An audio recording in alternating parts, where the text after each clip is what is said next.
Praise lord అందరికీ దేవునామానికి మహిమ కలుగును గాక. జీసస్ టీవీ తెలుగు ఈ ఛానల్ ద్వారా దేవుని స్వార్థ ప్రకటించడానికి మన మధ్యలో సురేష్ అన్నాడు. అయితే ప్రత్యేకంగా ఈ వీడియో తీయడానికి గల కారణం ఏంటంటే దేవుని స్వార్థాన్ని అనేకులకు పంచాలని ఈ జీసస్ టీవీ తెలుగు ఛానల్ ద్వారా మీ అందరికీ తెలియజేస్తున్నాం. లోకంతో తిరిగినప్పుడు మీ జీవితం ఎలా ఉంది? లోకంతో జీవించినప్పుడు నా జీవితం చాలా వ్యర్థమైందన్న. ఎందుకంటే లోక సంబంధమైన స్నేహితులు, లోక సంబంధమైన బంధాలు, అనేకమైనటువంటి రాజకీయ నాయకులు, పార్టీ అధికారులు, వాళ్ళందరినీ చూసుకుంటూ బ్రతికేవాడిని. అయితే దేవుని పరిశుద్ధ గ్రంథంలో రాయబడి ఉంది ఏమనంటే, మనుషులను ఆశ్రయించుట కన్నా యెహోవాను ఆశ్రయించుట మేలని. ఆ రోజు తెలియక మనుషులను ఆశ్రయించాను, నా జీవితాన్ని నాశనం చేసుకున్నాను. స్టీఫెన్ అని పిలవాలా, స్టీఫెన్ పాల్ అని పిలవాలా నిన్ను? నేను ఎప్పుడైతే దేవుని నా హృదయపూర్వకంగా అంగీకరించి నేను రక్షణ తీసుకున్నానో ఆ రోజే స్టీఫెన్ అనే వ్యక్తి చనిపోయాడు. అయితే పౌలు అనేటువంటి పేరుని నాకు నామకరణం చేశారు. ఆనాడు నా పితరుడైన పౌలు గారు ఒక మాట అన్నాడు ఏమనంటే, బ్రతుకుట క్రీస్తే చావైతుంది నాకు లాభమే అని ఆనాడు నా పితరుడైన పౌలు మాట్లాడాడు. ఈ రోజు నేను కూడా అదే విధంగా ఆ పేరు నాకు నామకరణం చేశారు కాబట్టి ఒకప్పుడు స్టీఫెన్ గా బ్రతికిన నేను ఎప్పుడైతే రక్షణ తీసుకున్నానో ఆ రోజే నేను అక్కడితో మరణించబడ్డాను. ఎప్పుడైతే రక్షణ తీసుకున్న తర్వాత పౌలు అని పేరు పెట్టి నన్ను నిలబెట్టారో ఆ రోజు నేను ఒకటే అనుకున్నాను, ఆనాడు నా పితరుడు ఏ విధానంగా అయితే పలికాడో ఈ రోజు నేను కూడా అదే మాట పలుకుతున్నాను. ఏమనంటే, బ్రతుకుట క్రీస్తే చావైతే నాకు లాభమని ఈ రోజు నేను కూడా దేవుని కొరకు బ్రతకాలనుకుంటున్నాను. ఇప్పుడు మీరు ఇలా సువార్తకి వెళ్తున్నారు కదా, ఇప్పుడు మీతో పాటు తిరిగిన ఫ్రెండ్స్ కానీ ఇటువంటి వ్యక్తులు కానీ వాళ్ళు ఏం మాట్లాడుతున్నారు? చాలా మంది, కొంతమంది ఏంటంటే దేవుడు అన్న జీవితాన్ని మార్చాడు, అన్న శుభ్రంగా ఉన్నాడు అనుకున్నారు. ఇంకొంతమంది ఉన్నారు అన్న ఆడి అంతా నాటన, ఆడు నటిస్తున్నాడు, అయితే మనుషులు నమ్మించడానికే చేస్తున్నాడు అని చెప్పే విధానంగా మాట్లాడుతున్నారు అన్న. అయితే ఒకటే నేను అనుకుంటానన్న, మనుషులకి నేను సమాధానం చెప్పవసరం లేదు, నా దేవుడికి మాత్రమే నేను సమాధానం చెప్పాలి. ఈ రోజు నేను మారాను, ఇలా ఉన్నాను అంటే అది నా సేవకుడి ప్రార్థన, నా కుటుంబ ప్రార్థన, నా భార్య ప్రార్థన ఈ రోజు నన్ను ఈ స్థితిలో నిలబెట్టిందన్న. ఒకరు ఏదో అనుకుంటున్నారని నేను ఎప్పుడు వారి గురించి కించపరచను, కానీ నా గురించి మాట్లాడే వారి కొరకు నేను ప్రార్థిస్తాను అంతే. నన్ను ఇప్పుడు నిన్ను కించపరిచి కానీ ఎవరైనా మాట్లాడారా? నన్ను కించపరిచి చాలా మంది మాట్లాడారన్న. అయితే నేను ఒకటే అనుకుంటాను, అంతం వరకు సహించువాడు ధన్యుడని దేవుడు సెలవిస్తున్నాడు. నేను నా జీవితాంతం నేను ఒకటే అనుకుంటానన్న, దేవుడు ఏదైతే వాగ్దానం సెలవిచ్చాడో ఆ వాగ్దానం నా జీవితంలో నెరవేరుస్తాడని నేను నమ్ముతున్నాను. ఎందుకంటే దేవుడు సెలవిచ్చినటువంటి మాట అంతవరకు సహించేవాడు ధన్యుడు అన్నాడు. కాబట్టి నా జీవితం ఎక్కడి దాకా అయితే ఉందో అక్కడి దాకా నేను ఆయన అన్నట్టు మాట ప్రకారం నేను బ్రతుకుతాను. అంతవరకు నేను అనుకునేది ఒకటే అన్న, ఎవరు ఎన్ని మాట్లాడినా ఎంత అవమానపరిచినా నేను ఒకటే అనుకుంటున్నాను, నా జీవితంలో దేవుడు చేసిన మేలు, నా జీవితం గురించి మాట్లాడిన వారికి దేవుడే సమాధానం చెప్తాడు అని నేను నమ్ముతున్నాను. ఇప్పుడు కొంతమంది యవనస్తులు ఎటువంటి చెడు వ్యసనానికి తిరుగుతున్నారు కదా, వాళ్ళకి ఇచ్చే నీ దాన్ని బట్టి ఇచ్చే మెసేజ్ ఏంటి? ఒక మాట నేను చెప్పాలనుకుంటున్నాను. ఈ మాట తెలియజేయడానికి ముందల గత కారణం ఏంటంటే, నా జీవితంలో నేను అనేకమైనటువంటి వ్యసనాల్లో గురైపోయాను. నా కుటుంబాన్ని చాలా అవమానపరిచాను, తర్వాత నా కుటుంబాన్ని రోడ్డుకి తీసుకొచ్చాను, మా ప్రాంతంలో ఉన్నటువంటి మనుషుల మధ్య నా విలువను కోల్పోయాను, బలహీనుడైపోయాను. వ్యసనం అనేటువంటిది నేను ఎప్పుడైతే ఆ వ్యసనంలోకి మునిగానో నా జీవితం రోజు రోజుకి తరిగిపోతూ, రోజు రోజుకి నశించిపోతూ, అనేకమైనటువంటి ధనాన్ని వ్యర్థంగా వాడుతూ నా కుటుంబాన్ని కూడా నేను రోడ్డుకి తీసుకొచ్చేటువంటి విధానం అయిపోయిందన్న. అయితే నేను ఒకటే కోరుకుంటానన్న, ఈ రోజులో ప్రయాణం చేస్తున్నారు, ఈ లోక సంబంధమైనటువంటి ఆశలతో ప్రయాణం చేస్తున్నారా, ఈ లోక సంబంధమైనటువంటి వ్యసనాలతో ప్రయాణం చేస్తున్నారా, ఈ లోక సంబంధమైన బంధాలతో ప్రయాణం చేస్తున్నారా, వారందరికీ ఒకటే చెప్తాను ఏమనంటే, నిజమైన రక్షకుడు యేసుక్రీస్తు ప్రభువారే అని. ఈ రోజు నా జీవితం మారి నేను ఎలా ఉన్నాను అంటే అది కేవలం దేవుని కృప మాత్రమే. నా జీవితాన్ని మార్చిన దేవుడు వారి జీవితాన్ని కూడా మారుస్తాడని నేను స్పష్టంగా తెలియజేస్తున్నాను. ఓకే, ఒకప్పుడు నువ్వు చేసావంట కదా, ఏదో డ్రమ్స్ అని అయ్యని చేశారు కదా? అవునన్నా.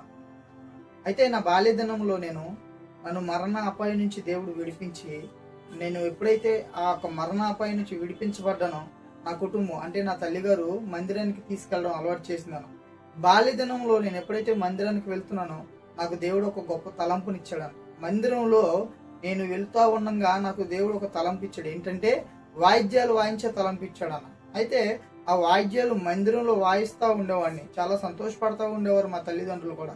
అలాగ ఉంటా లోక సంబంధమైన స్నేహితులను బట్టి నేను వారితో ప్రయాణం చేస్తూ ఉండగా ఒక తీన్మారు డప్పు అనేటువంటి కళాకారుడిగా నేను వారి మధ్యలోకి ఎంటర్ అయినాను. ఆ తీన్మారు డప్పు అనేటువంటి కళలో నేను ఎప్పుడైతే వెళ్ళి మనుషులు నన్ను పొగుడుతా వచ్చారో, తీన్మారు అనేది బాగా కొడుతున్నావు తమ్ముడు, వాయిద్యాలు బాగా వాయిస్తున్నావు తమ్ముడు అని చెప్పి అన్నప్పుడు వాళ్ళు పొగిడేటువంటి ఆ పొగడ్తలో నన్ను లోకానికి పరిచయం చేసినాను. ఆ లోక పరిచయమే నన్ను వ్యసనానికి గురి చేసింది. ఆ వ్యసనాలే నా కుటుంబాన్ని రోడ్డుకి తీసుకొచ్చి నా జీవితాన్ని నాశనం చేసినాను. అట్లా విడిచిపెట్టేసి ఈ రోజు నేను దేవునితో ప్రయాణం చేస్తున్నాను. చాలా సంతోషంగా ఉన్నాను. ప్రతి ఒక్కరికి నేను చెప్పే మాట ఇదే, దేవుడిచ్చేటువంటి సామర్థ్యాన్ని బట్టి మనం బ్రతకాలన్న. ఆ రోజు నా పితరుడైన దావీదు దేవుని తంబుర సితారాలతో నాదములతో దేవుణ్ణి గణపరిచాడు. ఈ రోజు నేను కూడా అదే దేవుడు నాకు ఇచ్చినటువంటి తలంపుతో మందిరంలో దేవుణ్ణి గణపరుస్తూ ఆయన నామాన్ని హెచ్చిస్తూ ఆయన మందిరంలో సంతోషంగా గడపాలని, నాకు ఇచ్చినటువంటి ఆ డప్పు కొట్టే తలంపుని దేవుని మందిరంలోనే వాడాలని నిర్ణయం తీసుకొని ఈ రోజు దేవుని మందిరంలో ఉంటున్నాను. ఇప్పుడు కొంతమంది నీ పేరు చెప్పుకొని చాలా మంది చాలా చేస్తున్నా అంటున్నారు, దాని గురించి ఏంటి? అంటే నువ్వు మారలేదు, ఇంకా నువ్వు ఇలా తిరుగుతున్నాడు, ఆయన పేరు ఆయన వెనకమాల పెట్టుకొని మేము నడిపిస్తున్నాము అని అంటున్నారు, దాని గురించి? పరిశుద్ధ గ్రంథంలో రాయబడి ఉందన్న, సిలువను గురించిన సువార్త చూస్తున్న వారికి ఎక్కిరితనంగా ఉండదన్న. అయితే దేవుడి ప్రేమని నేను ఈరోజు పొందుకున్నాను కాబట్టి దేవుని ఆత్మీయతలో నేను ఎలా ఉన్నాను, దేవునితో నేను ఎలా ఉన్నాను అనేది నాకు మాత్రమే తెలుసు. ఎవరు ఏదో అనుకుంటున్నారని, ఎవరో నన్ను ఏదో అంటున్నారని చెప్పి నేను ఏ రోజు బాధపడలేదన్న.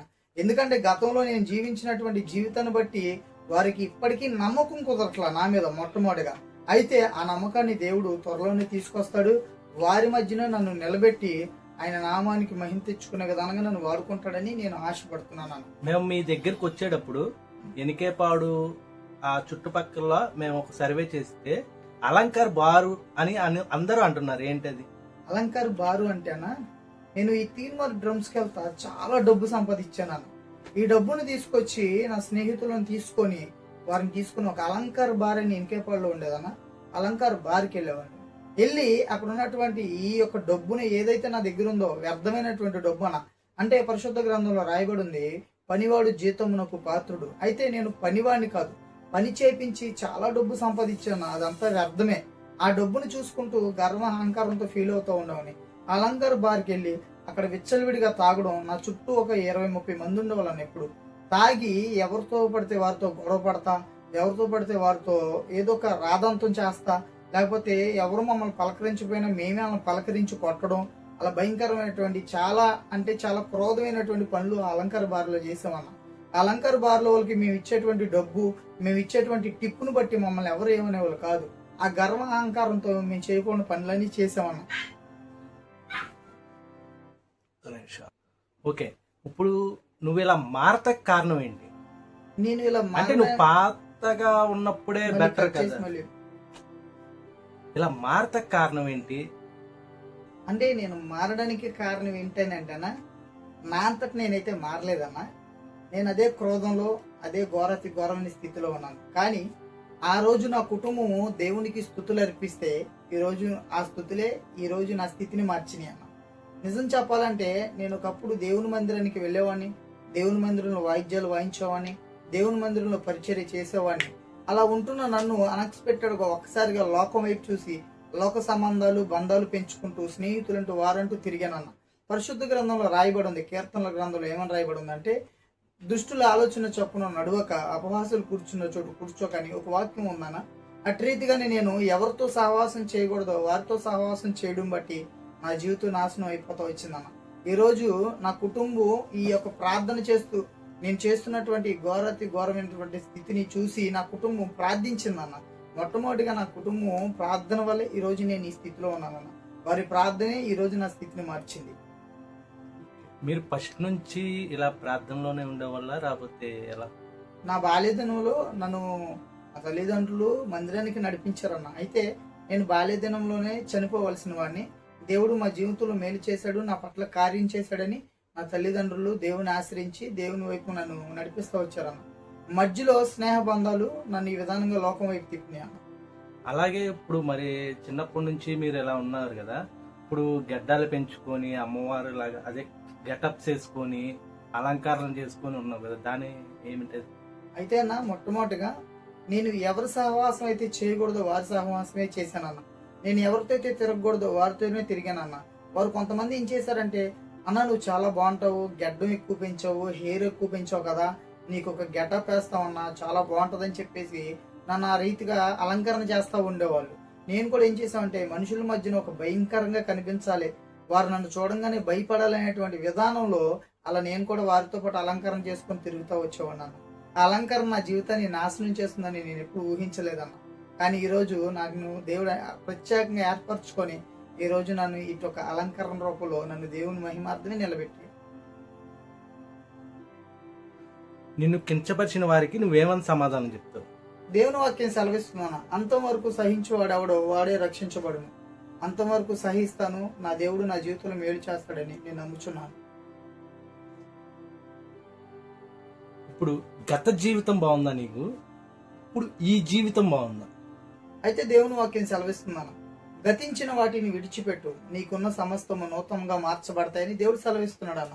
నిజమే కదా, గత జీవితంలో నా జీవితం వ్యర్థమైనది, దేవుడు ఆ జీవితాన్ని అంతం చేశాడని, ఈరోజు ఉన్నటువంటి ఈ జీవితం దేవుని కొరకు ఏర్పరచబడిందని, దేవుడు నా పట్ల ఎన్నో కార్యాలు చేశాడని ఈ జీవితంలో నేను చెప్పగలుగుతున్నాను. ఆ జీవితాన్ని విడిచిపెట్టేశాను, ఎందుకంటే దేవుడు ఇచ్చినటువంటి మాట అది ఖచ్చితంగా నెరవేర్చబడింది. ఈ రోజు నేను నూతనంగా ఏర్పరచబడి నా కుటుంబంతో సంతోషంగా ప్రార్థిస్తూ దేవుని మందిరంలో సాగిలిపడి ఆయన ఒక పాదాలు పట్టుకొని ప్రార్థించగలిగేటువంటి శక్తిని దేవుడు మాకు ఇచ్చాడు. ఈ జీవితం చాలా సంతోషంగా ఉందన్న. ఆ జీవితంలో లేనిపోయినవన్నీ తెచ్చుకొని మనుషుల మధ్యన అవమానకరంగా జీవించాను. కానీ దేవుడు ఈ రోజు మాకు ఉన్నతమైనటువంటి స్థితినిచ్చి ఆయన ఒక మార్గంలో మమ్మల్ని నడిపిస్తూ మందిరంలో సంతోషంగా మేము ఆయన ఆరాధించుటకు ఒక్కొక్క యోగ్యతను దయచేశాడు అన్న. ఒకప్పుడు ఇప్పుడు మీరు